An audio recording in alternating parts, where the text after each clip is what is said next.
Lights on, mic check. Game time, let's go. Jay George, Scotty running the show. Rock on the mix, keeping it tight. NFL talk every day, every night. From the turf to the booth, we break it all down. The Vault Studio, the best show in town.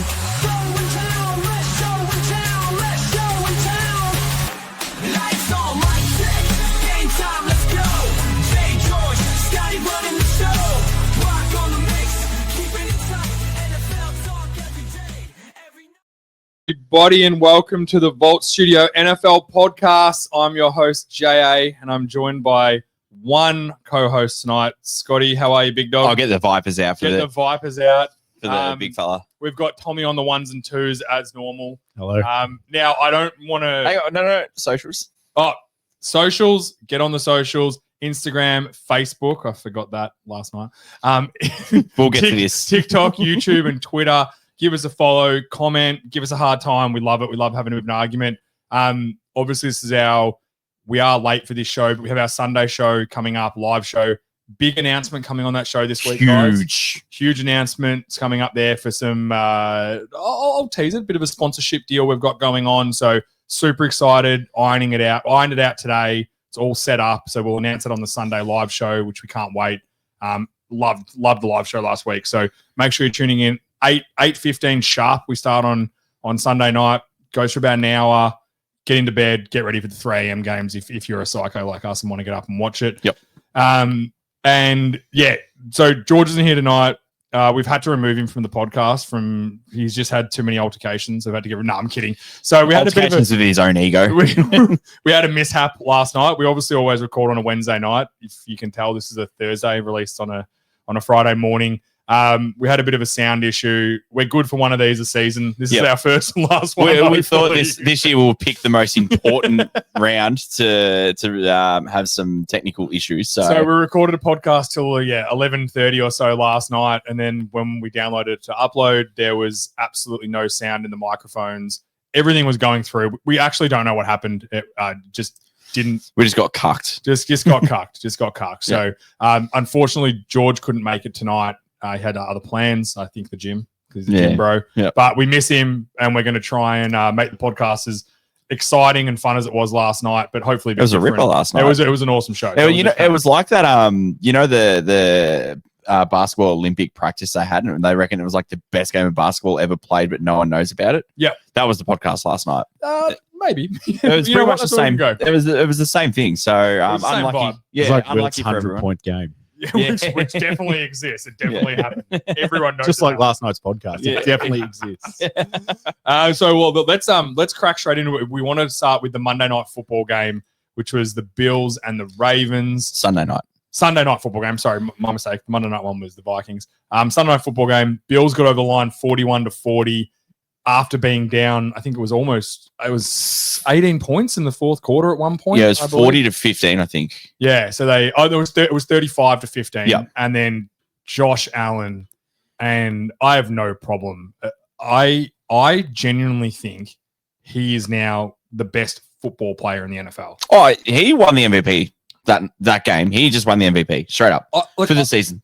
I don't even think he's the best quarterback. I think he's the best football player in the NFL.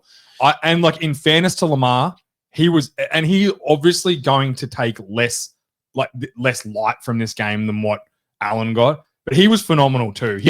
His pass to DeAndre Hopkins when the one-handed catch of Hopkins, which was unreal. Yeah, but to get that pass, that's when I thought, okay, Josh Allen's come. Lamar's gone, nah, I'm ending this now. I've scored another touchdown. But unfortunately, the Bills were just able to score 2 touchdowns in about 4 minutes. And then the Derrick Henry fumble was... what a play by Ed Oliver. Like to destroy, just to shed a block straight away and hit one of the toughest running backs that we've in the league currently, but like one of the toughest running backs to tackle to the ground. Yeah. Spin him around, strip the ball out in a key spot, and to make a play like that is just... It was almost like, I think there are fumbles where the guy with the ball just fumbles it because he's not holding it correctly or doing the right thing. That was Ed Oliver taking the football from Derrick Henry. That was him. He blew up the guard. He hit Henry before he'd even taken his third step. He barely got the ball even in his hands properly. Yeah. And he didn't even try and tackle him. He just ripped the ball out of his hands. Like, I don't think Derrick Henry, I think every other running back in the NFL fumbles that ball too. No, there's nothing you can do. He was taking that football. Sensational play. Yeah, it was awesome. And Ed Oliver's such an underrated guy. And I hope he gets his flowers this year, because he almost gets degraded for how good he is. Like, he wasn't worth the first round pick. Yep. He wasn't worth his contract. He's worth every bit of it. And he's so good. And I think he's so underrated. Like previously as well, as like, it's Greg Russo, it's Milano, like all these guys are like the stars of the defense, and he's just doing the dirty work up front. And, it goes unappreciated, like it does in the O-line as well. It goes unappreciated, but he's just, last year he was sensational, and towards in the playoffs, he pretty much stamped his name in like that star tier. And then this first game, he's just come out with a bang and making plays, like the sack on Lamar in a key spot, the fumble. He's just cemented himself as a superstar in the league, I think. I think he's probably up there as one of the best D tackles in football right now. Do you know what's a fun fact I saw today? Do you know Christian Wilkins is still not signed? Yeah. That is bizarre to me, because I know he's a bit of a weird cat, but he's a good football player. Well, he declined a little bit for the Raiders as well. Yeah. Where I mean, the Raiders were an absolute shit show. Everyone declined that season with your mate Antonio, the coach. Antonio Pierce. Antonio Is it Pierce. Antonio Pierce? Yeah, it's Antonio. Yeah. I looked at Antonio Brown. I'm like, he's got. I was thinking Antonio Gibson. I was like, he's not even getting a game for the Patriots. I don't think he's even on the Patriots anymore, is he? Yeah, I think he is. Yeah, he got a few. Anyway, no one gives a fuck about the Patriots. This is the best game. It was probably the best in-season game I have seen. I think there was a game between the Rams and the Chiefs that was like 52-54 or whatever. Yep. That was unreal. Yep. This game was just as good, because I know this sounds so stupid, but the defenses didn't play poorly. No. Like, I don't think the defenses were awful. Like, Lamar got on a run, and then the Bills defense like locked in and shut him down. Yep. Like, even the Hopkins catch, that was a great throw and an unreal catch. That was about the only thing. And good coverage. And great coverage. Yeah. Almost perfect coverage. Yeah. It was just Hopkins so had to make a sensational catch. He caught the ball with one hand and didn't even use his palms. Yeah, while fending off the Yeah. I think it was also called for defensive PI, because the guy was like, "Oh no, he's going to catch this," and he got it. It was unreal. That also leads to probably the only low light of the night, where they're in the end zone celebrating the touchdown, and then this dickhead fan pushes DeAndre Hopkins and then pushes Lamar, and then Lamar retaliates and gives him a little shove back. I'm glad the NFL have come out and basically said Lamar wasn't in the wrong. He's entitled to protect himself. Yep. And you have leant over the fence. And I think, like, in fairness to the guy, he's been banned. He took it in pretty good light, because I think Tommy's got a I want to apologize to DeAndre Hopkins, Lamar Jackson, to my family and my friends. I let the moment get the best of me, and I let everybody down. I just really wanted the Bills to win, and I never meant to hurt anybody. Also, I was playing against Lamar in fantasy, and I was double angry. Wow. Lastly, I will miss going to Bills games, and Josh Allen, if you see this, I love you so much, and I really never meant to hurt anybody. And I hate. So now, if you tuned in yesterday, I thought this was legit, but no, that was the first time I heard it this yesterday. guy has a piece of foam around his neck, like a neck brace. Yeah. He's clearly in a park with his mate filming this off his iPhone, just to post on social media. So I think this guy knew he did the wrong thing, and it was like him kind of saying, "Yeah, I stuffed up. I was just being a bit of a creature." Like, the Bills fans are pretty wild. We've seen them go through tables. But the Bills fans are usually very respectful as well. I mean, I know that they were chanting and stuff like that at the Kansas City last year, but they're not usually fans that throw stuff at players and push players. They're usually respectful within that. They will have banter with like verbal stuff, but not. Also, physical. if I'm starting an altercation with anyone in the world, which I'm not looking to do at any point in my life, because I fight like a wet paper bag, but I wouldn't be picking an NFL player. And I know that Lamar's not the biggest guy compared to his teammates, but he's pretty big for a normal, strong, a normal human. Yeah, athletic, well-built dude. So I just don't think I'd ever have the balls to be. I wouldn't even have the balls to like yell at one if they were close enough to hear it. I'd be like, if I said it and they'd heard me, I'm like, oh man, it was. I'd definitely be yelling something. But No, but we've got a bit of a resurgence game from Keon Coleman, which was good. He had that fantastic catch that Kincaid tipped up him. Yep. on was it a 4th down there or a 3rd down? I think it was 4th down. I'm not 100% Yeah. sure. I think it So, was. Which, I think we joked that actually Kincaid getting his hand on it slowed it down enough so Coleman could catch it, because that would have put a hole in his chest if it got to him. The first touchdown, he had 2 touchdowns for the night. He had a sensational night, but like the first touchdown he had, I think for the Bills to go up 7-0, that pass put a hole through Coleman. Yeah. It hit him in between the numbers and it would have pushed him back about 4 yards. And like, I think a bit of week 1 overreaction for this game. Harbrow. Don't get me started. Don't get me started on Harbrow. He stuffed this. The fumble's not his fault. I get that. But then I think they had 4th and 4, I think it was, on the 4th up by 2. Yep. Punting that, everyone in the world knew you're punting that back to Josh Allen. Yep. He's winning the football game. Yep. He's at the very least taking a lead. It's just, and I don't throw this out lightly, but it's just a gutless play call. Yeah. So the sequence was, it was a run up the middle with Henry that gets stuffed, and then they do a 3-by-1 formation with a bit of an orbital motion with Flowers, and then he gets hit 2 or 3 yards in the backfield, and then they do a clear out to Hopkins, and Lamar throws him the ball 5 yards before the sticks, expecting a 35-year-old dustbag to try to turn up field and get a first down. Like, it is just pathetic play calling, knowing that you haven't stopped Josh Allen all quarter. He's just gone 280 yards in the 4th quarter. Yeah, he's just gone, fuck That's you. Daniel Jones' season. Daniel Jones' career.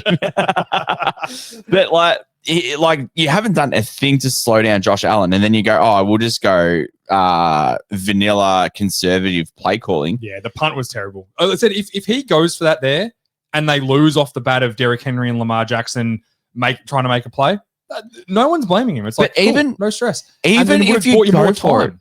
Exactly. That was my point. So even if you go for it, sure, you give the Bills the ball back around about their 35.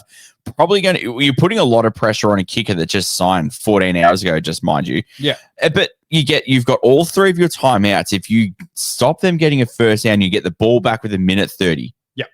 Yeah. Well, they punted, you've got Lamar. Punted with 2 minutes and 2 seconds. They would have lost. They would have lost the 2-minute warning on the kick. But I don't know. I just think it was such a bad call. Yeah. The history of Harbrow, just being conservative in big spots is very concerning. And I think it's genuinely holding the team back. And they're so talented. There's no need to be. Just let your players lose you a game if they have to. Like, that's fine. You can live with that. No one is in this situation. No one is going to say, oh, why did Harbrow go for it on 4th and 4 or 4th and 2? No one is saying that. The maths is saying to go for it. And also, if you got it, they win. Exactly. And there's a very, very good chance the Ravens get 4 yards. You drop back. There's a chance that Lamar's there's a slight crease. Yep. And we saw him almost. He was literally in a phone booth with Joey Bosa and Rousseau at one point. Yeah. And he made them all miss and ran for 15. Like, it was only 5 yards, but he ran for 15 yards around and got a first down. I think he ran for about 65 yards. It was 10 yards backwards and then to the left, to the right, then turn upfield. Why aren't you just going, hey, Lamar, get a first down? And Derrick Henry was also averaging 6 yards a carry. Yeah. So if he did his average, he would have got 2 yards past the down that they needed. Are you telling me if you put Zay Flowers on one side of the field and you run an RPO and you've got the read on the D end, the handoff to Derrick Henry, or the quick pass to Zay Flowers, you cannot fucking pick up 2 yards or 3 yards? Yeah, I think that they could have got it personally. And then if you don't, no one's blaming you. Yeah, it's that's what you should be doing. No one's ever said, like, the flip side of this. Dan Campbell goes for every 4th down. No one has ever said, oh, you don't go for it there. No. Everyone goes, you win the game right now. That is it. You stomp on a team's throat. You take your biggest competition in week 1 for the top seed. So if everything goes right, playoffs go through your building. Yep. You win that game right there. It's just weak. Yeah, I think so too. Final touch on this game. just we've got a Derrick Henry high school yards tracker. He is still 500 yards off his 4 years of high school football in his 9 years of NFL. And mind you, I think he's had one 2,000 yard season. Maybe two. I reckon he might have had two 2,000 yard seasons. Yeah. And he had 1,800 yards last year. And he still hasn't caught his high school. His high school, for his 4 years, I think, what was he averaging? 4,000 yards and 50 tutties. Yeah, he has. Have you seen a photo of him in high school, though? Yeah, it's scary. He looks the same. Crazy. He just looks the same. There's only one scarier photo of a kid in high school. Miles and that's Garrett. Miles Garrett with those 5 white kids that are offensive linemen jogging with him, and they're laughing, and it's like, this kid's about to steal their lunch money and beat him up. Like, who would ever mess with that dude? Why have they got a grown-ass man on the field in high school? Miles Garrett, 16. Yeah.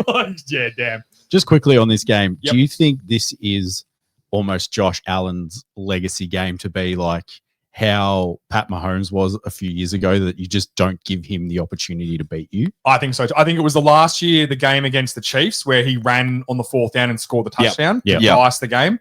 And it's becoming a tendency now that he's not going to lose a game. He's going to lose a game with the ball in his hand. He's not wondering. Going to lose it. No.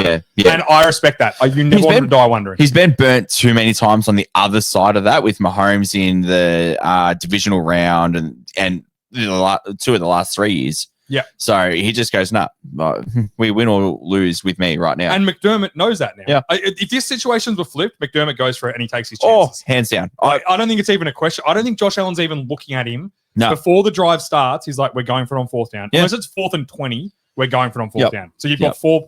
Another thing is if you decide you're going for it on 4th down before the drive, Changes your play calling 100%. you've got 4 plays to get 10 yards. So it changes everything you're doing. And it's the whole thing was bad. But yeah, it is what it is. Ravens, I said, none of this was on Lamar. Lamar's, I think this team's still going to be really good. But come playoff seeding, this could play a big part in it. Oh, 100% it plays a big part of it. It's huge. I mean, this is the game that will probably come down to if they're good enough to get to the championship game, if it's in your building or someone else's building. Yeah, 100%. So, yeah. All right, let's go to the Buccaneers, who survive on a missed field goal from Young Ho Koo, which was disappointing. We got a clip of it for everyone. From 44, it is wide to the right, no good. We should have got my rant about the Falcons last week, saying they're going to lose games because of Koo missing field goals. The problem with the hard part with Koo is he's such a good kicker. He just has these bad patches. But I think last year he only missed 1 kick for the whole year, and I think it was a game winner. Yeah, like he's actually a really good kicker, and he missed this by a mile. It wasn't a slight miss. He shanked it. It was the pressure. He was closer to the pylon than what he was to the goalpost. Yeah, I think if the goalpost would double the width, he would have still missed it. That's how, literally how wide it was. Guys, we've got a lot of clips and stuff up on the screen. So if you want to check the video, Spotify and YouTube have the video. So make sure you go and watch it on the video. Don't do it while you're driving like some people do, me. Make sure to check out the video because Tommy's doing God's work there with some stuff. That's how I watch on this all my game, games. I think the bottom line is, when it's all said and done, I thought Penix played well at times. I know he got a lot of yards from Bijan making some plays, but he was solid. He didn't look like he didn't belong at all. No, he didn't. But everyone's ranting and raving and saying, "Oh, look how good Penix is." But a third of his yards came from Bijan and passes that didn't. There was one pass that went past the line of scrimmage. Yeah, I think Bijan had 9 catches or something, and then one of them went past the line of scrimmage. So Bijan had 101 yards receiving and 106 yards yak, which is yards after catch. So that tells you he almost caught every ball. I think the only ball he caught in front of the line of scrimmage was 1 yard in front of the line. Which, again, I don't hate get the ball in Bijan's hands as much as you physically can. Oh no, but that's not Penix. No, let's just cool the Jets. But I thought Penix, he looked comfortable. I'm not sitting there going Penix can't play. He can't play in the NFL. He's definitely a starter in the NFL, without a doubt. So we'll see how it plays out. But the bottom line is for the Bucs, they week 1 get a road divisional win. Huge. Their division games are hard for a reason. You know each other. You play each other twice a year. You know every bit about each other because it's not just this season. They've played 8 times over the past 4 seasons, right? They know each other down to the core. And There's no one that knows each other more than the Falcons. Put him in a tough spot last year, and they swept them. I think they've been the bunny. The Falcons have been their bunny. They keep getting them. Just like the Bucs are the Eagles bunny. Yeah. This is the same thing. But like they almost lost. They almost didn't make playoffs because they lost to the Falcons last year. So 100%. they came out with a bit of an edge. Ibuka looked good. Yeah, Ibuka's as advertised. He's pretty good. Not quite he's just a very, very good route runner and understands the stem of a route and how to turn his DB's hips. He's just a very smart player, and he'll play in the league for a long time. I think it's gonna be really good. Yeah. I think it was a very good pick. I think it was one of those ones that you didn't think he'd get to them, and when it did, it was like, oh crap. Yeah, he's just perfect. Yeah. So it's a good. And Evans looked fine. Like Evans had Terrell on him most of the time. Yeah. It was a good corner, which is tough. They were just very rusty. A lot of the teams for week 1 were very rusty, and the margins were just pretty thin because a divisional game.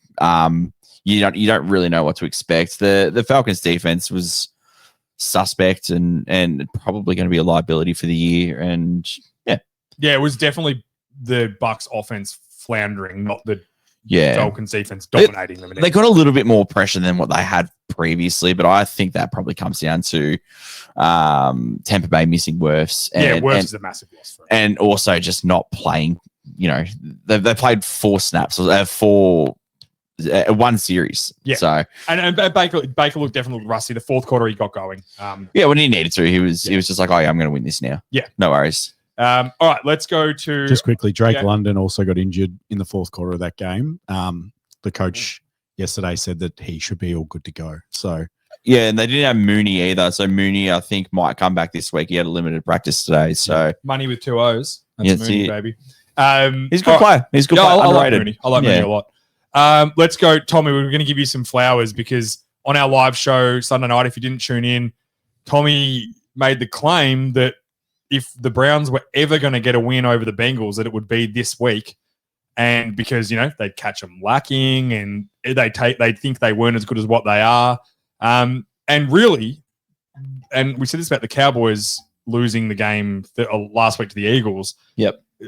The the Browns are in the same boat here. They should be kicking themselves. They had a missed field goal and a missed extra point. Yep. They were physically dominating the Bengals. Like Burrow did not have a great game, not through him playing poorly. He just didn't have time to throw the ball at any point.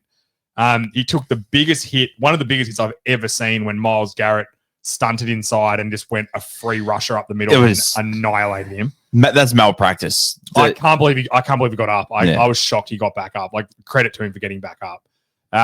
But again, we talked about it with the Bucks. This is the NFC North is a lot of proud teams with the Steelers, Ravens, Browns, and Bengals. They all hate each other. So getting a road divisional win in the first game, it doesn't matter if you won by a point at the end of the season. All it is a W.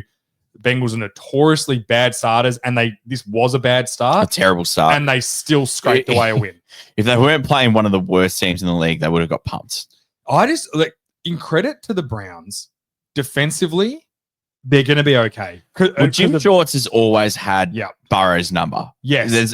Burrow's stats against the Browns have actually been pretty bad. He's only had one game, I think, over one out of the last 3 or 4 games over 220 yards. Yeah. So he struggles against his team. They are a very good defense. But the really disappointing thing is that the Bengals were one of the teams that were playing Burrow, Chase, and Higgins throughout the whole preseason. They were getting a couple of drives. And looked good.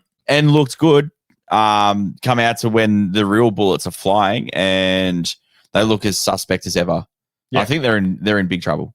I look, overreaction for it. The O-line's bad, but Joe Burrow is not he's used to playing with a bad offensive line. I think if anyone can do it, they can work it out. And also, you don't play Myles Garrett every week. Unfortunately, they've got to play him one more time. No, they don't. You don't have to play against him every week. But they have to play against TJ Watt. They have to play against the Ravens. They have to play against all Ravens. Ravens have a plethora of good pass rushers too. It's not just one guy. Well, and just a lockdown defense, really. Yeah. So, you say that there's not a Myles Garrett, but 6 of his games are against bloody good defenses. So they've got to work the O-line out quick. Real quick. Yeah. We all know that he did it last year, but it's not sustainable having such a subpar O-line and just praying that your superstar receivers and your superstar quarterback can nullify that. Yeah, I think every team watched that game and thought we just have to blitz the crap out of these guys because they can't block. Yeah. And if we can pressure, like we're going to lose if Burrow has time. Yep. So if we blitz and he has time anyway, it doesn't matter because if we dropped everyone in coverage and gave him time, he's going to torch us anyway. Exactly. So we got to send it, pressure him, and then hope it's good. Yeah. Let's go to the Dolphins and Colts. Dolphins made Daniel Jones. This was a great game. This was the worst game of the week by far. And there is, I had Steichen as the first coach fired, and you and George had McDaniels. Yeah. If I could go back now, I'd change it because Steichen just bought himself a season from that game. He's not getting fired. Well, Daniel Jones wasn't great. He was fine. He was competent. Yeah, competent. He was on the lower end of competent, but I have never seen a professional team come out in any sport and just quit straight away. Yeah, they're in real trouble. season. As the season started, they're just going, "Oh yeah, we're done." This is if I'm the Dolphins right now, I am shopping every single player that has value. Yeah, I'm shopping Chubb. I'm shopping Jalen Phillips. I'm definitely shopping Tyreek Hill no matter what. Well, apparently teams have been calling about him, and they're not interested in trading Tyreek Hill. He's got no trade value. They should get whatever they can for him. If they can scrap a third or fourth rounder, you take it. Yeah, that's got to get him off the books. His stock is plummeting. And he's not like everyone was like, I saw this thing where he was cracking the shits and yelling at guys on the sideline, and they were trying to frame it as him being a leader. He wasn't being a leader. He was pissed off because he wasn't getting the ball. Yeah, he is never about anyone else but himself. Yeah. If you ever think for 1 second that Tyreek Hill is worried about his team, he's not. This is a guy that when they lost their last game last year, as he's walking into the locker room, is telling reporters he won't be back next year. Dolphins need to trade him. Deuces. Yeah. I'm out. And then doubled down on it and then didn't talk to his teammates and apologize for the way he behaved. He was a dickhead in the preseason. I just think this team it's imploding. It's imploding on him and it's imploding quick. He's the way he acts and the way he carries on is just the epitome of how this team looks right now. Mm-hmm. It's just imploding, like you said. It's not a good look. Tua had one of the worst games I think I've seen. He threw an interception to a dropping defensive end. Yeah, Latu is not a small player. Latu had a pretty good game. He's a good player, but he's not a small guy. To not see him at all, it's very fractured there. It's very fractured. Yeah, it's an interesting spot. Yeah, Mike McDaniels is obviously just. If Zach Wilson is playing snaps for you in your first game of the season because you've already been beaten down that badly, there's problems. They've got problems everywhere, like personnel problems. They've got no defensive backs. They can't cover anyone. Terrible roster. Yeah, it's not a good roster. The offense, like Jalen Waddle's almost gone non-existent. I think he needs a fresh start, Jalen Waddle. I think he needs to get to another team. Is this year 3 of him gone missing? Yeah. All of last year, the year before, it was a bit of a down year as well, I believe. I actually think he's only had one really good year. Yeah. So and then he got his contract. But I think he's a good player still. I just think that this is not, you don't want to be on this team. And I don't think any of the players want to either. And McDaniels, he's quirky and he's a bit of fun. He makes jokes and stuff like that. But at the end of the day, all that stuff's cool if you're winning. Yep. Like if you're an asshole coach or the really, really nice team coach that jokes around and that, it all works when you're winning. Yeah. As soon as you're losing, they turn on you. Whether you're the asshole or the nice guy, I like him. on you. He'll be a great OC somewhere. Yeah, absolutely. I like the fact that he's a little bit different and he's, pessimistic and all of that sort of stuff, and he knows he's going to cop shit for it. I like it. You get a little bit sick of the same coach saying the same thing all the time, and you get a little bit sick of the Vrabels and the Sean Paytons just biting everyone's head off in the room. Like I like that he's a little bit different. It's good, but I don't dislike him, but unfortunately, I think we all know how this is going to end. Yeah, just on Waddle as well. His probably his best season was 2022. He got just over 1,300 yards. Compare that to last year, he only got 744 in 2 less games. Yeah, so that output is halved. It's dramatically dropped off. Yeah. Was that the same year? Back? Was that the same year that Tyreek Hill went off for 1,800 yards? Yeah, yep. That was the 2. I think 2 had 5,000 yards that year. Yeah. So that's it. We'll see how it plays out. But on the Colts side, I'm not I'm not getting. I think they're a good team. Tyler Warren's a dog, Yep. which we all knew he would Yeah, be. yep. They've got some nice players. They're built well up front. Defensively, they're tough. The reason I don't want to crown these guys and go, okay, they're actually good, is because I think the Dolphins might be the worst team in football, and not by a little amount. I think they're awful. Oh, the Saints have entered the chat. We'll talk about them later Yeah. because the Cardinals might be pretty crap too. But Yeah. I just think the Dolphins. I want to see it next week and then see where they're at. Yeah, they're at home against New England next week. The Colts? No, the Dolphins. The Dolphins got a The Colts home- got the Broncos. So the Broncos, we'll see. Yeah. That's going to be a real litmus test for them to Yeah. see how they go against that sort of. Well, tough yeah. defense. If Daniel Jones does the same thing against them, I'll start believing.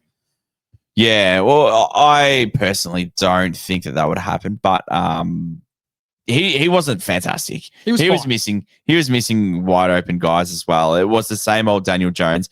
It's just that every single drive started on their own 30, and he was just able to manufacture field goals and a few tutties.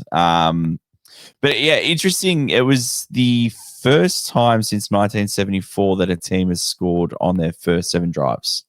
And every drive, they only had 7 drives. It was every drive. Yeah. Which it's a bit of a fake stat because there are probably teams that have scored on 8 drives but had 11 possessions. Stuff like that. So look, don't get me wrong. This is a great start for the Colts. Yep. It's a great start for them.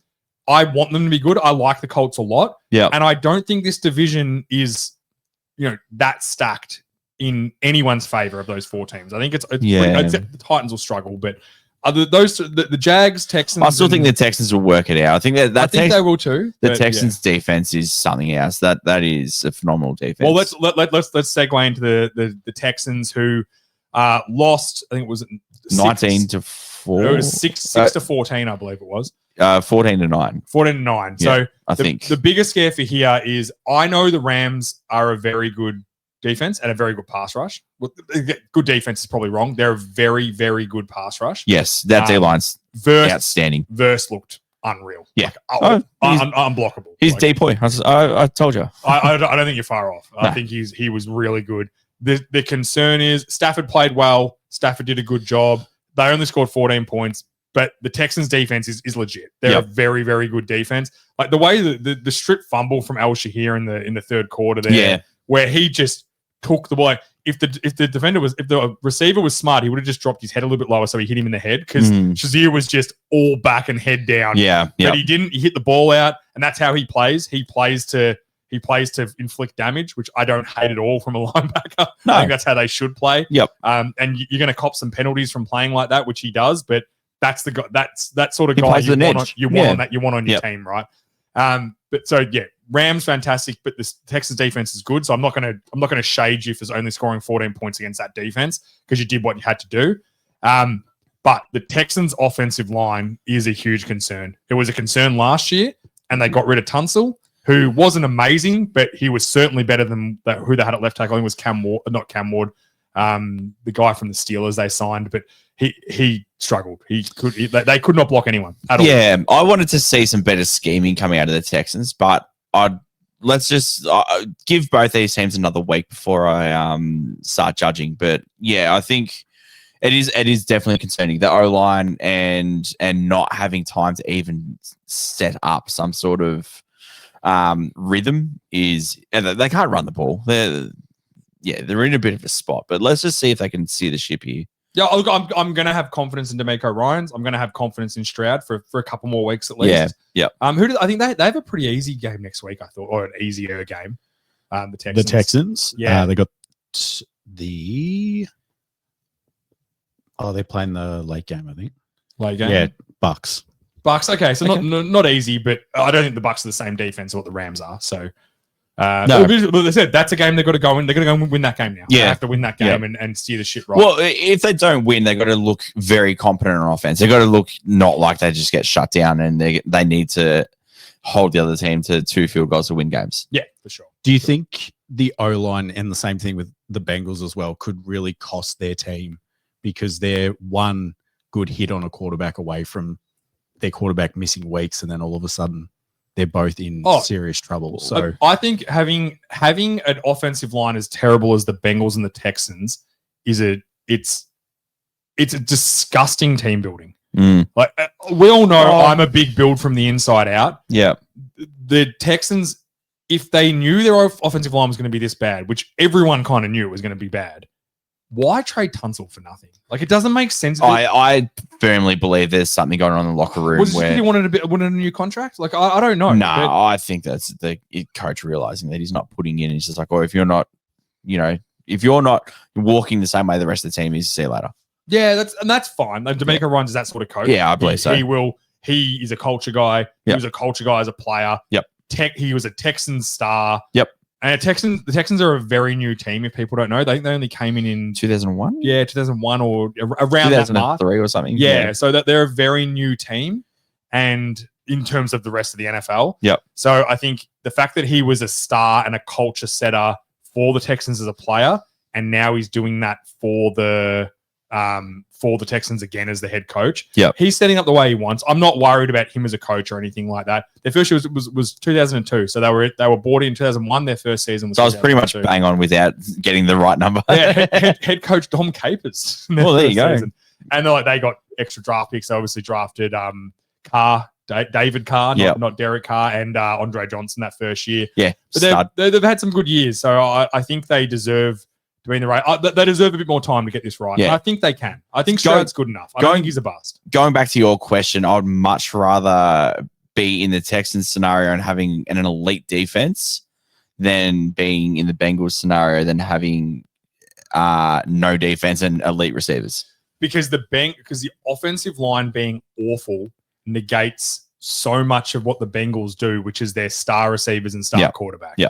Whereas the Texans, they've still got that elite defense to lean back on. Like they lost 9-14 in fairness. That defense is walking off the field going, like, fair enough. We've played. Yeah. You walk off games. I was offense, you were defense. Yeah, We've walked off games where I've been like, that's on us. We just lost 10 to 17. Like, we didn't score enough. So you guys played well. We had an infamous win where you guys actually couldn't score, so we had to get a pick six. I remember 6-0 dub. Yeah. So, man, you walk off those games going, as a team, you go, hey, thank fuck for you guys today. Thank you. I think the Bucks might have had about 20 yards and about 80 rushing attempts, and I'm in an absolute fucking rock fight, and you guys just aren't even warming up. No, but I remember it vividly. It's exactly what it was. Yeah.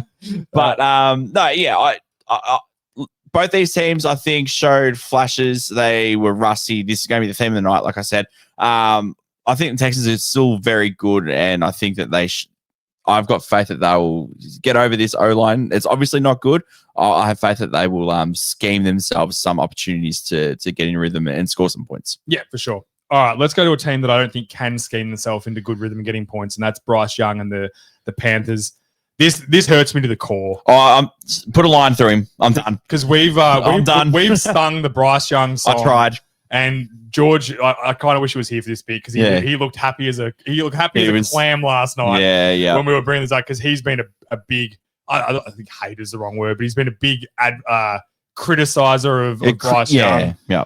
And I think the Jags defense is good. It's good in parts, but Bryce Young was terrible. Yeah. The issue is just the inaccuracy of missing guys 4 yards to the left, 4 yards right, 5 yards short, 5 yards high. Just like not even getting in the ballpark of his receivers is just a little bit disappointing. And it sucks. Like, it sucks because Bryce Young is such a likable guy. Yeah. And what he did last year to he was benched. He came back. Like then Dalton, they were not putting him back in for Dalton because Dalton was playing okay. Yeah. And then Dalton got hurt and he got his opportunity and he took it with both hands, right? Andy Dalton looked terrible as well. I think he had one game, he had 3 picks and 50 yards. I think his first game starting, he threw for like 350 yards and 3 touchdowns. He got it was dreadful. He got the new quarterback bump, and then that bump just kind of fell off a cliff. But he got his job back, and then he grabbed it, and he did everything right, and they were spoiling people's season down the stretch. Yep. And I was like, I just want the Panthers to have something to hope for. Yeah. And they traded the farm for this guy. And look, when it's all said and done, the draft picks don't really matter now because they've got their first round pick. Well, you tell that to the Bears that got Caleb Williams and Rumer Dunze out of it. So it's made the Bears better in fairness. So the draft picks do have a little bit of weight. but for the Panthers, like it's done now. They've given up Yeah. the picks. They're back into their rhythm of rebuilding. I think that they were just hoping, and a lot of people were hoping, that Bryce Young would have shown down the stretch last year. He would have kept that going to be like, all right, this is our guy now. We've got our quarterback. We'll give him the Darnold contract at the end of this year, the $35 million for a couple of years. I think he's still got 2 years after this year. No, this is his 4th season.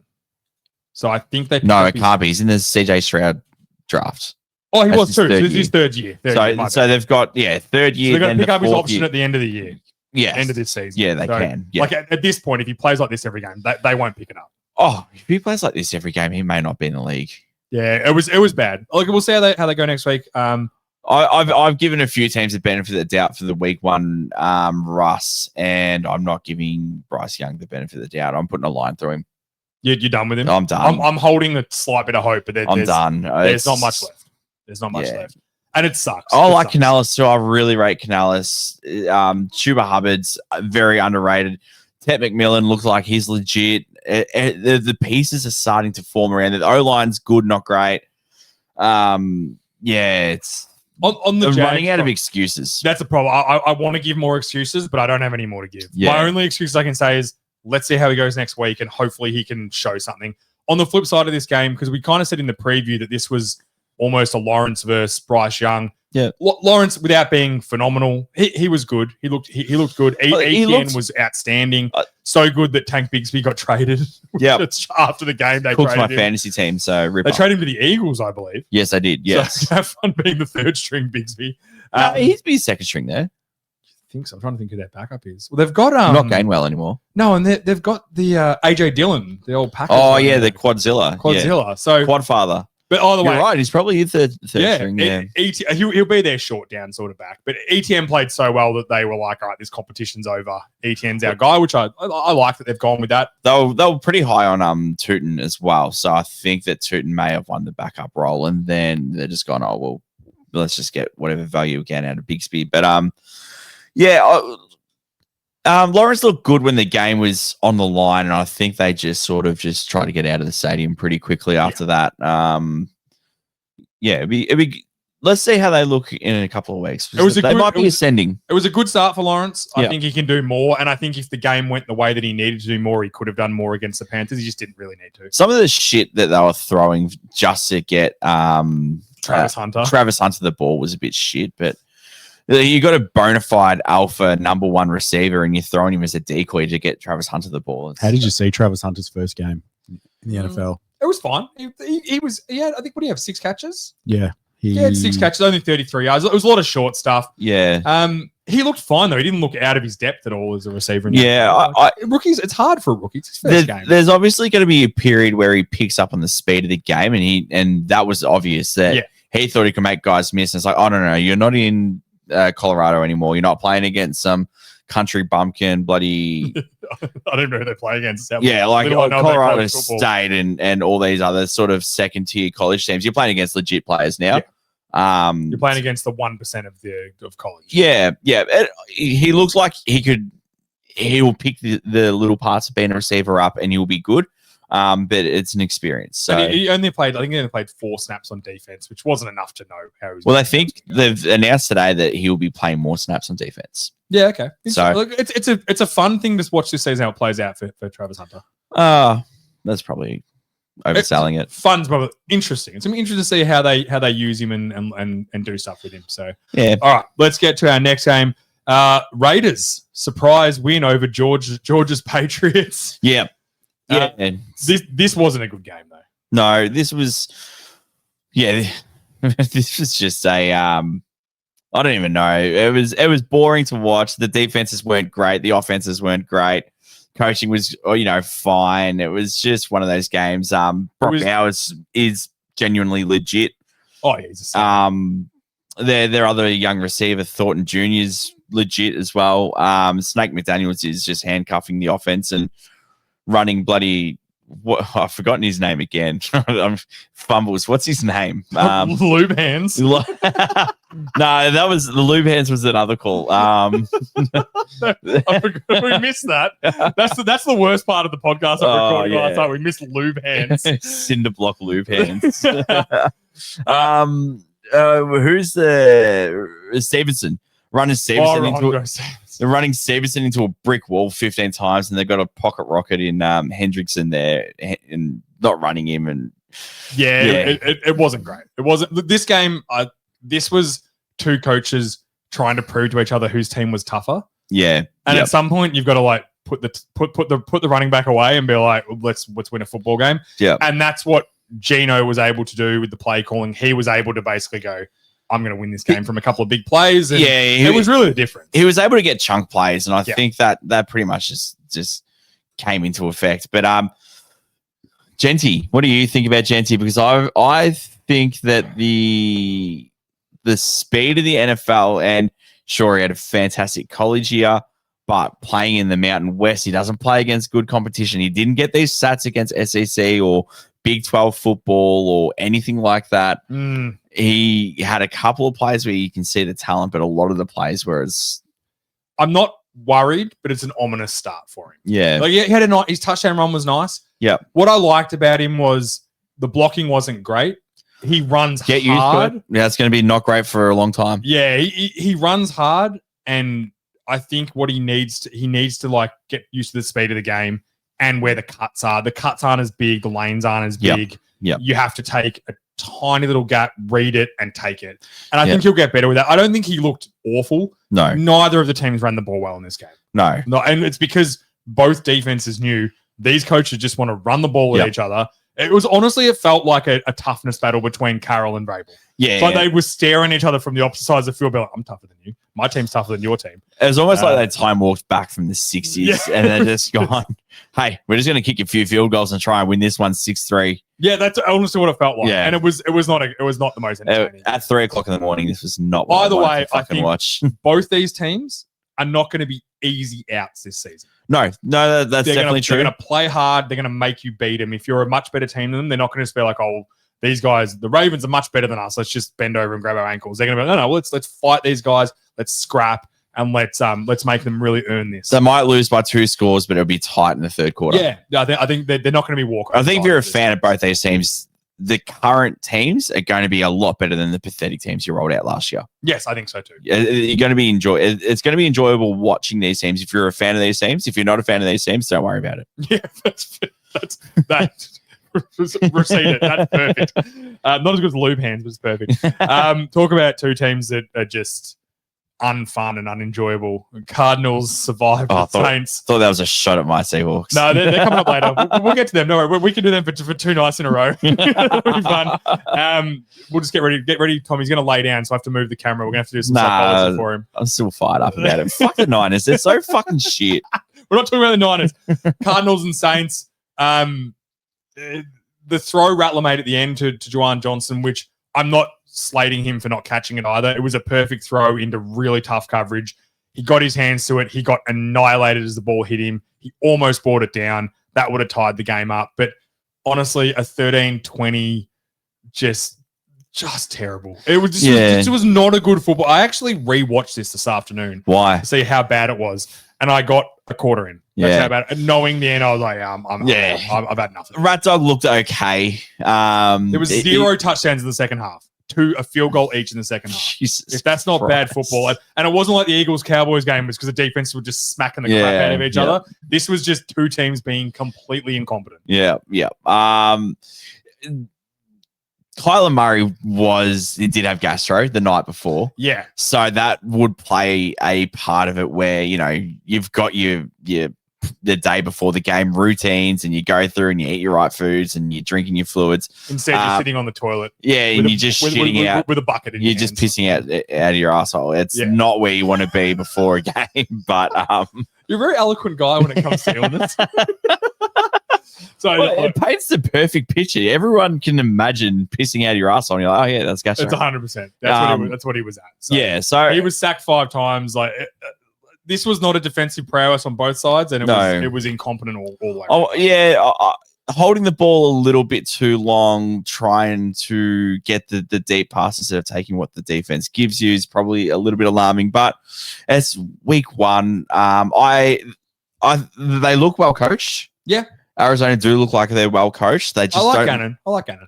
Yeah, I think he's a good coach. It just looks like that they're a little bit content with just the 4 to 6 to 8 yard plays, and they're not really looking to take the top off the defense. Well, there Especially when you got Marvin. was one big play to Marvin Harris, and that was it. Which Yep. was I think it was a 45-yard touchdown. Yeah. Which was a nice play. It was good to see Kyler Murray actually find him open because he's. If you watch tape of Marvin Harris from last year, he was open so often. Yep. They just couldn't connect. Yep. There was either slightly missing the throw, not seeing him, Or not even looking at that half the field. just It was lack of continuity. calamity of errors. That's what most of this game still felt, especially the second half. It still felt like. Yeah, no, the Saints are they're throwing their hat in the ring for a quarterback next year. The talent's just not there. They're going to get rid of a lot of cap, which is good for them. The end is near for this edition of the Saints, and we'll move on to exciting new players. Fantasy football, go and pick up Juwan Johnson, though, if you haven't got a tight end, because I think he's going to feature a lot for the Saints because Rattler's going to drop it off to him as much as he can.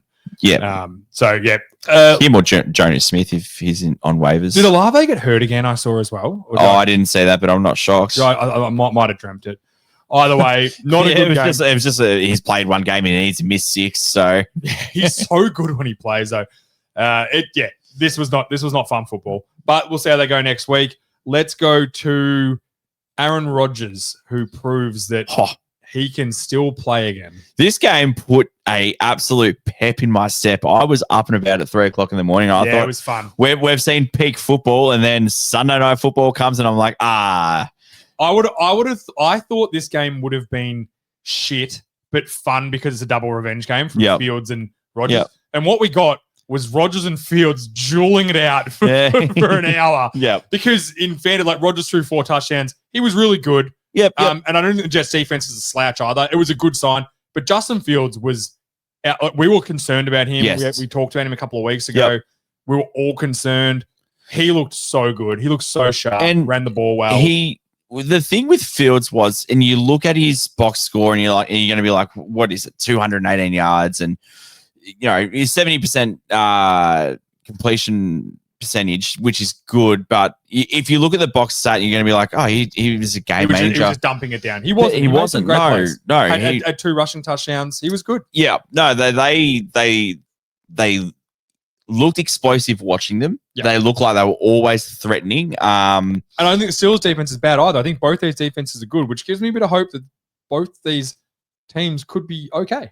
I think that this is probably Rodgers getting up for a revenge game, and I think that he will die off a little bit. His press conference was pretty good, though. Yeah. I respect people were like, oh, what a smug bastard. No, fuck him. You can say that. Not only did he get railroaded as the entire scapegoat with Robert Saleh of the Jets the last 2 years. The first year he didn't even play, so how do you know how he would have played? He played 3 and snaps. he was by far, he was the 3rd best quarterback in the Jets' history last season, and he still wasn't the Aaron Rodgers that we're used to because he's 42 years old. Like, give the guy a break. And then Aaron Glenn, in fairness, Aaron Glenn, he wanted a new start. I get that. But to not even the treatment of him and then the disrespect from the media and the beat writers and all that, if you go in and throw 4 touchdowns, 240 yards, 73% completion percentage, which is very good. Yep. And you beat your team that didn't want you and couldn't even meet with you in person to say they didn't want you, pretended to be like, we'll have a phone call. Yeah, we'll make this work. And then basically said, no, we're good. It was disrespectful. I don't blame the Jets for going in that route, but they could have done it in a more respectful way. Yeah. The media has every right to sit there and go, it felt good to beat a team that couldn't even meet with me to tell me they didn't want me. 4-time MVP couldn't even meet with him and say, sorry, Aaron, we're going to move on. It's nothing to do with you. We just want to have a fresh start. We just want a fresh start. That's all. To be fair, he probably played at 40% of his MVP caliber years. Yeah, still pretty good. Yeah, he was. Yeah, like Aaron Rodgers is the first ballot Hall of Famer, no matter when he decides to hang it up. Yes, and it was fun to see him play well again. Yes, it was enjoyable. Yeah, a little bit concerning. The Pittsburgh O-line did not look good, and I don't think that the Jets have a good D-line. Obviously, Quentin Williams is an absolute stud, but outside of him, they don't really have a lot.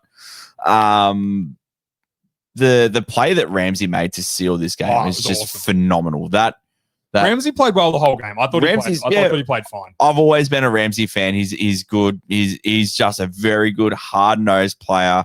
Um, And no Justin- hate to Garrett Wilson on that play. I don't think Nothing he could do. I don't think any receiver catches that ball. Nah. He timed it perfectly. He was set up for it, and he hit him with perfect technique, perfect spot. some of the thicker receivers, like your Chase, Debo definitely could have weathered that hit. Dude, this big boy. He would have anchored Ramsey. Ramsey would be in hospital if he hit Debo like that. Yeah. No, but yeah, Garrett Wilson's a bit of a slender, speedy receiver. So, but yeah, I think a thicker receiver would have probably weathered that hit. And It was a good play. I was glad that for all the guys to like finish it. I enjoyed that it was Ramsey. yeah. Because the celebration was almost better than the play. And the Jets were so stiff not to win this game. They scored with 2 minutes to go, I believe. And then the Jets are driving a little bit, and then Rodgers throws a bit of a ball in the middle of the field that bounces off a receiver, and there's 2 to 3 Jets there, and it just pops up perfectly for DK to run a few yards to get the first down, and they kick the 60-yard field goal out of it. So, I mean, it was a 60-yard field goal to win the game, which is honestly, that's 60-yard field goals. They're going so far that there's so many like variables that make it miss. The kicker has to hit it perfect, like to hit a 60-yard field goal or longer. Yep. So the fact that they were able to do that, it's kind of a bit of a. It was a what's the word?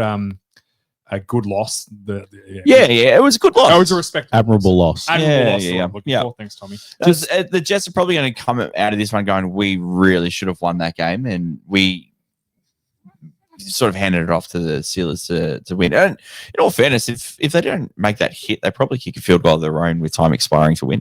Yeah, potentially. If they get that So- first down. With the Jets as well, they've got the Bills next week.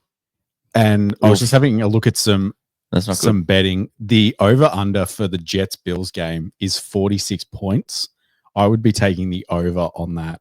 good. Nah, I don't think so. I don't think that the Jets are going to score that well. Yeah, on but the I think the Bills. Bills will. Yeah, the Bills could score 40 on their own. That's potentially. No, because they rest Allen. They're You're right. If they're up 30 points in the fourth quarter, they'll bring whoever that is. We should know his name. Trubisky. Is it Trubisky? Yeah, it is. No, I think he's out of the league now. No, he's the backup for the The Bills. Bills I saw him is still- celebrating on Sunday Night Football vividly, and I was like, "Good on you." Well, it was just saying thank you for being so good, Josh Allen. I can collect a paycheck every year. It was like, "Yeah, I'm going to get a ring." But yeah, the Steelers have got the Seahawks next week. Oh, big game. Yeah. Let's should we use that as a bit of a segue into the for 49ers? That's what I was hoping for. 49ers get the early road division win, but it's what they lost, which was Kittle for 5 to 6 weeks. Yeah. And Juwan Jennings for I think I said 4 weeks for Jennings. Yeah. And also Purdy, who's now got a bung non-throwing shoulder and a bad toe, which 2 to is- 4, they reckon, for Brock Purdy. 2 to 4 weeks. Is Purdy out? He's actually They out now. said he was a Mac long Jones shot is to play. starting this week. Oh, okay. Though that was new news from last Yeah, night because I yeah. thought they were still deliberating it. So yeah, Purdy being out for 2 to 3. It's 2 weeks. It's not good. No. Well, this was the concern coming in for the 49ers that you have a top heavy roster with a lot of stars, and the stars are good. Yep. But they've almost played an extra season of football with all their finals appearances, and the guys are now in their 30s, and it catches up on you. And when it does, you fall off a cliff pretty quickly. That being said, Kittle looked amazing for the first drive. But Yeah, he did. Yeah, I think he pulled his hamstring on the touchdown. the touchdown, yeah. So, not much to take out of this game. It's pretty I shit. will say the one thing people praising Purdy for his go-ahead touchdown, it was awful. Tariq Woolen should have picked that off. 9 times out of 10, that's a pick. Yeah. Yeah, I truly. And I believe don't that. want to sound like a sour. No, fan, I'm but saying it. It was yeah. an awful throw. Like he had no other option. But there was Seahawks guys everywhere. It was a bit of a tin ass. It was unfortunate that Tyreek Woolen was the one that was in the position to make the play because his effort has been questioned for a few years now. So, His talent's not questioned. It's No. his effort. but Defensively, though, I thought the Seahawks were really good. Both these teams- DeMarcus Lawrence looked pretty comfortable. God, he's a cool yeah, player, man. he's setting the edge. Jesus Christ. He's just he's a full grown man out there. Yeah. And so same with Big Cat. Yeah, Williams. Big Cat. Yeah. He just sits there, and then like Brian Murphy's no slouch. She's pretty big unit. Witherspoon just flying around, and then Emanwari, who I think got hurt, but he had some good plays before that. Hopefully, it's not out for long. It's in between a high ankle sprain and an ankle sprain, so they don't know if it's going to be 1 to 2 weeks or 4 to 6 weeks. But yeah, I mean, he stuffed McCaffrey in the backfield in his only play. He was like the second play of the game, tackle for a loss. So that was exciting. Yeah, there's some good signs here. I think the 49ers, unfortunately, with the injuries, it's just going to this is just going to be the story of them. Well, this is a game that I truly believe that Seattle lost. I don't think the 49ers beat them. I think Seattle just lost the game. I saw a clip today that the Bosa strip, obviously, to win the game. It was a fantastic play. It was an amazing play. It was a fantastic play by a good player. He's like a perennial defensive player of the year, and he made a play in a big spot. That's what those guys do. But the clip I saw today was actually Darnold was throwing a touchdown on that play. He legitimately not only won them the game, but stopped the Seahawks tying it on that play. No, they would have won. Because it was open. They would have won. It would have been the go-ahead. Yeah, so he literally won them the game on that play because he stopped the go-ahead, which would have been crazy. Yeah. But that's what Nick Bosa does. He's a fantastic football player. And he's Defensive Player of the Year 3 years ago, whatever, for a reason. Like he's not a bat, he's a gun. Yeah, absolutely. So, but Seattle they had the ball with I think it was about 2:20 or 2:30 to go, and they were 4th and 1 on their own 30. Opted to kick the field goal there to go ahead 13-10. Yeah. Mike McDonald is usually pretty aggressive with his play calling. It was just very disappointing that he opted for the field goal where you had a chance to burn all the 49ers timeouts in your own territory, bleed the clock, beat the cock, whatever. And then he's out of rhythm. Old Lou Band's out of rhythm, right? and then beat a bitter rival on your home turf, but played the safe route. And I'm always going to be on a coach for playing it safe when you have a chance to really stomp on the throat of an opponent, especially a hated opponent. But yeah, the Kubiak, I felt like out-coached himself. And I don't think Darnold wasn't bad at all. People saying Darnold was fine. He was fine. He didn't play. I don't think he played poorly at all. No, like it was a bit dink and dunk, but it was almost just under 70% completion. Like that's good. That was the issue that I feel like it was almost a super autocorrect, like overcorrection to not get him to lose the game. And it was just like, hey, you got the ball in your hands for 1.2 seconds, dump it off, first read, bang, bang. Yeah. And I feel like because obviously Kubiak is from the Shanahan system, Shanahan knows his own system, obviously, so they know how to shut it down. And I felt like he was trying to play 4D chess where you just do what you know you can do and then just see how it goes instead of trying to outsmart yourself and then getting in a funk. And yeah, let's see how we go. We should probably smack the shit out of the Steelers. Yeah. Confident? Yeah, I think so. I think if they go back to what they should do and run the system that he's brought in to do, I think that, we'll touch up the Steelers. Fair enough. A team that I don't think is going to be touching up anyone anytime soon is, on the field anyway, is the Giants. Because that offense is deplorable. I think Tommy's got a little clip to play because I want to talk about Brian Dable and he's in a spot. Is it safe to say that Russell is still your starter? Yes. I mean, we're just right here after the game. I got confidence. We got to do better around overall. Coaches, players, around everybody. So, we'll get focused and ready to go on Dallas. Go ahead, Matt. In fairness, you're not answering this. Sounds like you're not answering. Well, we're talking about after every game. I got confidence in Russ. So we're going to go back. We'll evaluate the tape. This game isn't on Russell Wilson. It's not on Russell Wilson. I want to make that clear. So I have confidence in Russ. We got to do a better job all the way around. I will tell you, this game is a little bit on Russell Wilson because he would the Giants' offensive line's disgusting. But Russell Wilson was not good. This offense was bad. I don't even think Washington were that good in this game. No, they didn't look crush hot. They did enough against a good pass rush. But again, even the Giants' pass rush didn't look what I expected to look like. I thought they'd be ferocious. They didn't seem that ferocious. We might look at this as two pretty mediocre teams when the season's all said and done. Yeah. Russ has been in protection mode for about 12 months now. So Yeah. um, Ever since he left Denver, I think he's been in protection. yeah, he had that little patch for the Steelers, but yeah, he's been in protection mode, just trying to protect his stats and not throw picks and try to stumble into the Hall of Fame. I honestly think that's what he's trying to do. So it doesn't work. It's not going to work. They have to go to. I think Jackson Dart will start by week 5. he's horrified to pass anywhere near the middle of the field. Everyone knows he's thrown to the outside. They just play off it, and yeah, interesting spot. Let's just see what happens with Dart, because obviously Debo's already had enough. Yeah, Dable looks like a defeated man. Sorry, he looks like not a Debo. defeated man. Dable, Yeah, already. His press conference the next day was even worse. I thought he would have been more collected. He looked depressed. Yeah. He looked like he's like, oh my God, they're not going to let me start Jackson Dart and I cannot do anything with Russell Wilson. That's what it looked like. And I sort of hate the media asking these stupid, redundant questions all the time. Like, what answer do you think he's going to give you? Yeah. He can only give you one answer, and the one answer is obviously a rookie quarterback is not ready week 1. We all know that. We've seen it before. We've seen rookie quarterbacks get absolutely smoked, and they don't look the same. Yeah, it's pretty rare that a quarterback comes in week 1 and looks good. So he's not going to throw his quarterback to the fire. He has to live with Wilson. Wilson's obviously not the answer, and he probably doesn't want to have Winston in the backfield running around and throwing 30 picks in a year. Like, what else can you do? Stop asking him these stupid questions. The better question to ask him would have been, what do you think you can do to get Russell Wilson going over the next couple of weeks? Yeah. Not, hey, when are you going to bench Wilson? Because he's not going to answer that. Yeah. You ask him a good question like, hey, Russell struggled tonight. What are you going to do as the coach and the offensive play caller to get him going over the next couple of weeks? Because I reckon a guy like Dable would be like, that's a bloody good question. Thank you. Yeah, ask me something I can actually answer for you. To be fair, someone may have asked that question, That's but true. that's not the clip that everyone wants. No, you're right. And he might have responded with, I don't know. He might have. What the fuck do you think? Do you want to be on the want me staff? to do out here? If you've got any ideas, call me tomorrow. I'll give you a job. All right, let's go to. We'll talk about Washington a little bit when we preview the game tomorrow.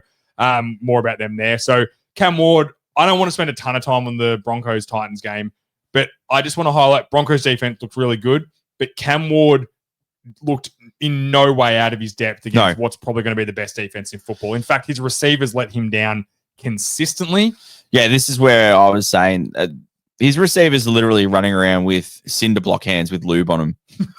Like, they are dropping everything. The only way that Cam Ward can get a completion if he fires the ball as hard as he possibly can and hit his receiver in the face mask, because so it jams in the eye hole. They can't catch Corona in China. They're just bloody useless. They are dead set, absolutely useless. They hung out Ward to dry. Yeah, he played so well. He was tough. He made guys miss. He ran with it. Like, he did so many good things. Yeah, and it's just like, I didn't think they were going to beat Denver anyway. No, but they had a chance. I want to give him his flowers. Yeah, it was. We said in our preview show that if he looks in any way competent against the Denver Broncos, it's a great sign. He looked more than competent against these guys. He looked like he absolutely belonged. Now, you can look at his box score. It didn't look great. You take the 8 drops on and his completion percentage is a lot higher. Yeah. It just wasn't a good game all round. Can you scroll down? Do they have the drops for the receivers? I don't reckon they do on NFL. Nah. I think they had 6 drops. I think I remember seeing it. 6 drops is 6 drops. I know Ridley had 3 on his own, and they were first downs. Yeah, and one could have been play. One could have been a touchdown. The little seam skinny post that hit him on the numbers. Yeah, it was not a great day. No, and it said we'll see how Cam Ward goes. He's got time. On the flip side, Bo Nix. Don't ask Sean Payton dumb questions like, why did Bo Nix struggle today? Oh, you want to get your head bitten off? Ask Sean Payton a dumb question. Oh, but again, I feel like they ask half these drops. 5 drops. Yeah, 5 drops. Jesus. So Ridley had 3 on his own. Okawanu, the tight end, had 1, and I can't read that last name. Anaramo. Anaramo. Was he from the Eagles? No, I think he was from Stanford. He's a rookie. Okay, cool. So either way, they had 5 drops. That's a hard name to say. Eric Amoram. Ayomano? Ayomano, yeah. It's quite an easy name to say. Yeah, Ayomano. Considering the last receiver's name you said just before. Am I having a stroke? Anyway, I can say Okawanu like it's nothing. Yeah, say his first name though. Say Okawano's first name. Chongo. No, it's Chinzwamze. Even with this extremely oversized TV I put in the Well, you put the studio. cursor over his name so we can't even freaking see it. He's sabotaging us. The Sorry, I thought the saboteur. 75-inch TV would have been all right for a mouse to can get around. Can we go back to the college? I'm pretty sure he came from Stanford. To which one? Ayamana. He came from. Plays on the Tennessee Titans. Stanford. He's Back. on Stanford. How's my draft. college? My draft deep guide. Yeah. I'm And all of you know you dropped the ball. All right, let's get off this game. I can tell you the third string receiver in the college he came from. That's autism. Packers beat up the Lions. Again, we won't talk too much on the Packers because we'll preview them in a second. The game tomorrow. They look against bloody good. Washington. They looked sharp. Parsons almost made me cry. I didn't throw his signed mini helmet I have from him across the room because I think it might go up in value over the next couple of years, which I'll be wrapped with. But yeah, on the Lions side, I'm not panicking. No, I'm not. It wasn't a good start, but I think the Packers are really, really good. George in will love Lambeau. Yeah. Like the coaching thing is going to be, it's going to take some time to get going again. But I think the Lions got enough talent to work it out. I do believe that. Yeah, George wanted to kick the boots in the Lions and get his early crowd, but George is a coach's best friend. Yeah, George thinks it's all coaching except when it relates to Jalen Hurts or Sirianni when they lose 10 in a row. No, but the Lions here, they looked. The Packers just beat the shit out of them. That's the bottom line. Yeah, they did. Yeah, and the beat Packers are the crap out of legit. The Packers are legit. Before Parsons, the Packers were legit. Now they are absolute contenders. Poor Jared Goff trying to run away with him on that sack. Like, you could tell he's running like. In all he's, fairness, he's behind me somewhere. I know he's. In all fairness, when you have the ball for 8 seconds, someone's going to drill you. Yeah, Like, especially a guy that athletic. Yeah. So no, look, I think Lions. I'm not worried at all.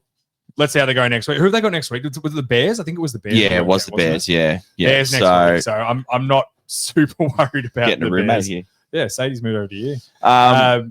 Yeah, I'm not worried about them. I'll wait and see if it's like this. And if they're 0-3, I'll start to worry. But I think they'll be 1-1 next week. I think they're far too talented, and I do rate Dan Campbell as a really good coach, and I think that they will lift and they will sort it all out. It's a week one. Let's not overreact. A week one road divisional game against a team that is a Super Bowl contender. Yeah, and like also last thing, Tesla's catch for the touchdown. Oh, phenomenal! Unreal. Yeah. Throw it to him more. Let's go to the Bears, who we just touched on. Then the Bears just Monday Night Football. First drive, Caleb Williams drives down the field. Yep. Looks great. The whole first half was all Bears. McCarthy looked like he could not play football in the NFL if he wanted to. Like he was done. Yep. And then even to the third quarter, and then the fourth quarter rolls around, and JJ McCarthy turns into prime Joe Namath, and Caleb Williams literally couldn't hit a receiver if it was a 10-foot pole, 70-foot wide. Like he could not get close to them. No, it wasn't a good show. Inaccurate. Yeah. I think Caleb. It's going to take time for Caleb Williams. Ben Johnson runs an incredibly sophisticated, skillful offense that takes timing, accuracy. Caleb Williams isn't there yet. I'm not buying into all of a sudden this week, he's entitled. He's a stack of shit. He doesn't care. I watched this game. He cares. Yeah. It just wasn't there. And the Vikings defense is incredibly talented. Kevin O'Connell is a great coach, and his adjustments in 15 minutes or 30 minutes was unreal to just twist the game and put McCarthy back in positions to succeed, calm him down, that was one of the worst first halves I've ever seen a debut quarterback have. Yeah. And the fact that he was able to calm him down and go, it's all good. It's fine. We're going to get going. And then it just started steamrolling. One thing after the other, the snowball effect happened. And before you know, they were rolling. All the pressure back on the Bears. And then, they cracked. And I said this in the previous show as well. Like having Ben Johnson on script, we saw it. Looks sensational. Yeah. Looks very good. But when you have to actually coach and the real bullets are flying and there's 106 eyeballs all on you, and they're going, "Hey, what are we doing next?" Yeah. That's when you're really coaching. That's when shit hits a fan, and they'll figure it out. I think that there's enough talent on offense there; they'll figure it out. If they don't, this is going to be one of the biggest what if Bears teams in history.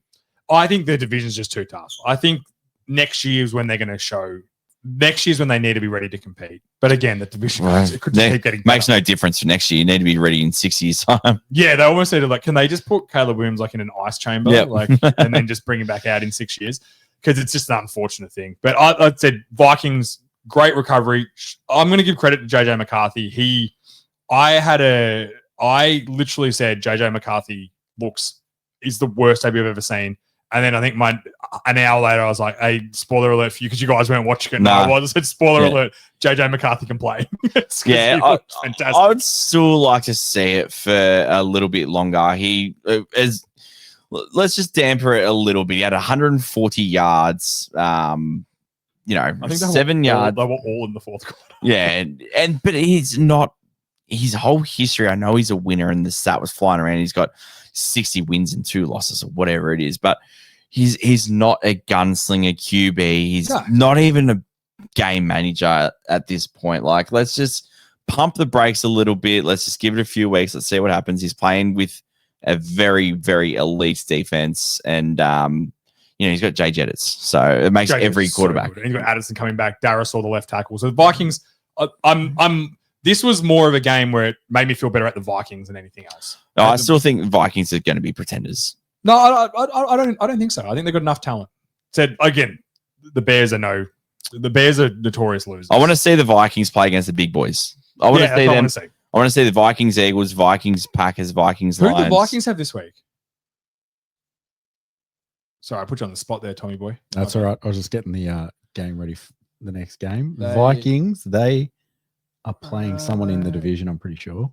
Or no, Falcons. They're playing the Falcons. They'll pump those guys. I think they'll. You want to see what Nick's is like. Let's see him against his Vikings defense and see if he's got it.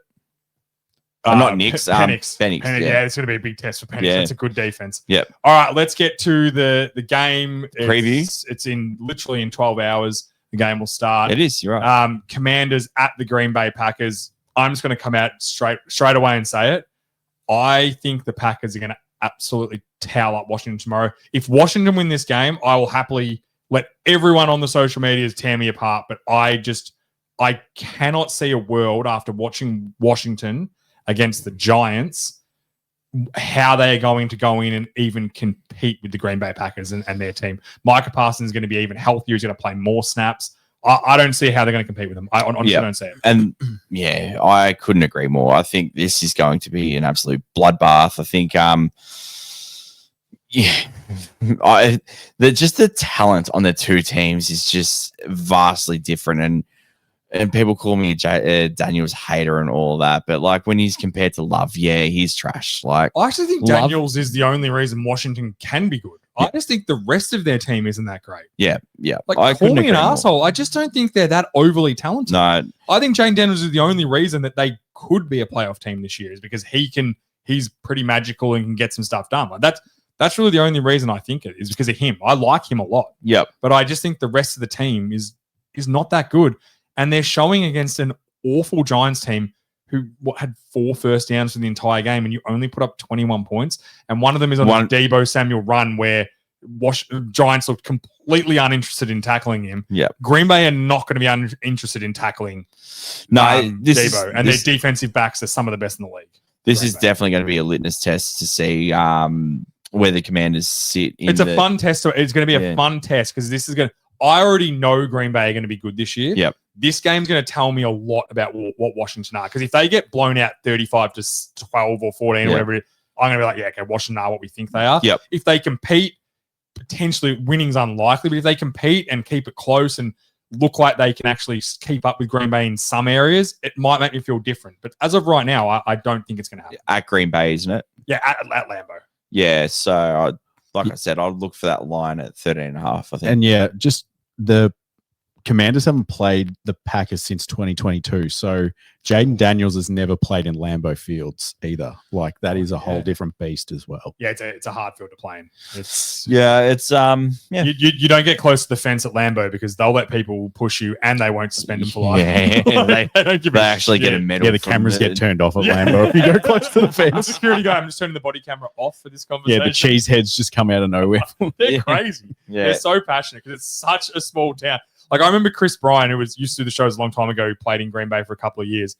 I'm not saying this in a racial way, but he said the only black people if you walked in the street and there was a black guy, he played for the Green Bay Packers. Yeah. That's how tiny, cold, and white this town is. Yeah. It is such a hard place to go and play, and every person in the city go to the game. Well, the city all you is do. just for the football. It's yeah. wild. There are houses across the road where they're just like parking our nature strip. We don't give a crap. Park all over our house. We don't care. Yeah. Park through the front door. As long as you come to the game, we don't give a crap. Like this is a passionate group of football fans, and they're good. Yep. And there is nothing worse than a Green Bay fan when their team's good in Lambeau. The fans are all right. Yeah. Yeah. It's going to be fun. Yeah, good game. Probably for Green Bay. Yeah. It's going to tell us a lot about the Commanders, like we said. I think so too. It could also tell us a lot about the Packers. If the Packers go and lose this game to Washington, I'll be like, how are you doing that? No, I've planted my hill. I've planted my flag firmly on the hill that the Commanders just suck. So I don't think they'll suck. I think they'll be a borderline playoff team at best. They've got such a tough schedule this year. Yeah, and the schedule's and the defense is old. The O-line's crap. The receivers, I don't rate Scary Terry. He's fine for a number 2. Debo looked okay, but it's the Giants. Debo looked good, but we know Debo's going to break down. Yeah. And if you're giving him all these runs and carries and touches, he's going to break down. Yeah. So let's just see how it plays out. Okay, great litmus test tomorrow for the Washington. I will happily be wrong if they find a way to win, but I just don't see it happening at this point. Yep. All right. Yep. Beautiful. That is it for us this week. Make sure tune in to go to all the social medias, TikTok, Twitter, YouTube, Instagram, Facebook. We've got a lot going on the socials at the moment, as always. Live on Sunday. Live Sunday night. Big announcement Sunday night as well. So we'll be here live. It's also our first live on TikTok as well this week. Yeah, live on TikTok as well History. this week. So. Be part of history. History, yeah. Because TikTok hasn't been going off today for any reason at all. No. Let's look into that. Socials have been pretty quiet today. Pretty quiet day in America, actually. Yeah. Tuning to this live show. Thanks everyone for tuning in. Sorry it's a day late. We had to reprimand someone, and obviously the reprimand was George. We blamed. I don't know how the guy can't access Google Docs, so I don't know how it's his fault the recording didn't work. But we had to blame. He's going to come in hot on Sunday if he listens to the show. Shout out to you, George. We missed you tonight. There was way too much air and heat in the room because you're not being here. So this is an absolute mulligan. So enjoy. Peace out, everyone. We'll see you Sunday. Ciao.